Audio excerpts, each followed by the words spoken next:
Hello everyone, welcome to stock inputs. इस video में हम जानेंगे कि आप अपनी इन्वेस्टमेंट जर्नी कैसे स्टार्ट कर सकते हैं। ये वीडियो उनके लिए रहेगा जो बहुत कंफ्यूज्ड है और कॉन्सेप्ट्स नहीं समझते और उन्हें डिफिकल्ट होता है कुछ चीज़ें समझने को। तो ये स्टेप बाय स्टेप प्रोसेस मैंने इस टेम्पलेट में बना के रखा है। आपके लिए बहुत कन्वीनियंट रहेगा। तो एंड तक वीडियो में बने रहिएगा। हर एक स्टेप हम डिटेल में देखेंगे कि क्या करना है, कैसे करना है बोल के। तो चलिए शुरू करते हैं। तो चलिए स्टेप 1 से शुरू करते हैं। स्टेप 1 में आपको कुछ चीज़ें सेट करके रखना है। जैसे कि इमरजेंसी फंड हुआ, लाइफ इंश्योरेंस हुआ, हेल्थ इंश्योरेंस हुआ। इमरजेंसी फंड आप अपने फैमिली मेंबर्स के साथ बैठ के डिस्कस करके सेट कर सकते हैं। तो ये आएगा मंथली एक्सपेंसेस के ऊपर। तो समझो कि आपका मंथली एक्सपेंस 20 to 30,000 है। तो रफली 5 to 6 मंथ्स का पकड़ेंगे तो 1 लाख टू 1,50,000 आएगा। तो उसे आपको एक सेविंग अकाउंट में रखना है। ये तभी निकालना है जब आप कोई इमरजेंसी में हैं। तो इससे आपका इन्वेस्टमेंट भी सेफ रहेगा, है ना?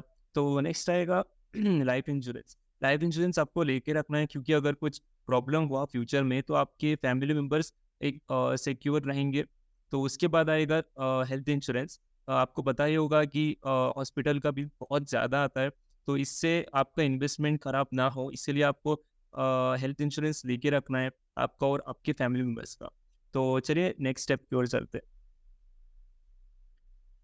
स्टेप 2 में हमें अपने आप को समझना होगा। हमें देखना है कि हम कितना रिस्क ले सकते हैं। आपको पता होगा कि अगर हम ज़्यादा रिस्क लेंगे तो ज़्यादा रिटर्न मिलेगा, है ना? अगर हमें रिस्क नहीं लेना है तो इधर हम एफडी में इन्वेस्ट कर सकते हैं, नहीं तो डेट फंड्स में इन्वेस्ट कर सकते हैं। अगर आपको रिस्क लेना है तो आप इक्विटीज़ में इन्वेस्ट कर सकते हैं। तो उसके बाद हमें देखना है कि हमारे ऊपर कोई लायबिलिटीज़ है या नहीं। अगर हमने लोन लेके रखा है तो पहले उसे रीपे करना है। अगर रीपे करने के बाद भी अमाउंट बचता है तो ही हम इन्वेस्ट करने का सोच सकते हैं। उसके बाद हमें देखना है कि टाइम होराइज़न हमारा कितना है। अगर 1 टू 2 इयर्स के लिए हम इन्वेस्ट कर रहे हैं, तो वो सही ऑप्शन नहीं रहेगा क्योंकि 1 टू 2 इयर्स में मार्केट बहुत वोलेटाइल रहता है। अगर आपको इन्वेस्ट करना है तो मिनिमम 4 टू 5 इयर्स के लिए करना है, अगर आपको अच्छे रिटर्न्स चाहिए तो। तो टाइम होराइज़न आपको डिसाइड करके रखना है और बाद में देखना है कि आपका ऑब्जेक्टिव क्या है। अगर आप रिटायरमेंट के लिए इन्वेस्ट कर रहे हैं या आपको टूर के लिए एक पैसा चाहिए और लॉन्ग टर्म के लिए इन्वेस्ट कर रहे हैं, तो ये सही ऑप्शन रहेगा। तो स्टेप 3 में हमें स्टार्ट करना है इन्वेस्ट करने का। इन्वेस्ट करने के लिए आपको डीमैट अकाउंट चाहिए होगा। इसके लिए मैंने डिस्क्रिप्शन में लिंक दे के रखा है, वहाँ से आप अकाउंट ओपन कर सकते हैं। इंडिया का नंबर 1 ब्रोकर है ज़ीरोधा, आपको पता ही होगा। तो क्यों करना है इंडेक्स फंड में इन्वेस्ट? तो सिंपल है, इन्वेस्ट करना ईज़ी है, प्रोसेस ईज़ी है और दूसरे फंड से कंपेयर किया तो एक्सपेंस रेशियो कम होता है ना? अगर आप रिपोर्ट्स देख रहे होंगे तो आपको पता होगा कि इंडियन इकोनॉमी दूसरी इकोनॉमी से सबसे ज़्यादा ग्रो कर रहा है। तो अगर आपको इसका एडवांटेज लेना है तो इंडेक्स फंड से आप इसका एडवांटेज ले सकते हैं क्योंकि ये पैसा डायरेक्ट इकोनॉमी में जाता है इसीलिए। तो चलिए नेक्स्ट स्टेप की ओर बढ़ते हैं। स्टेप 4 में हमें समझना है कि हमें क्या करना है और क्या नहीं करना है। तो पहले देखते हैं कि क्या करना है।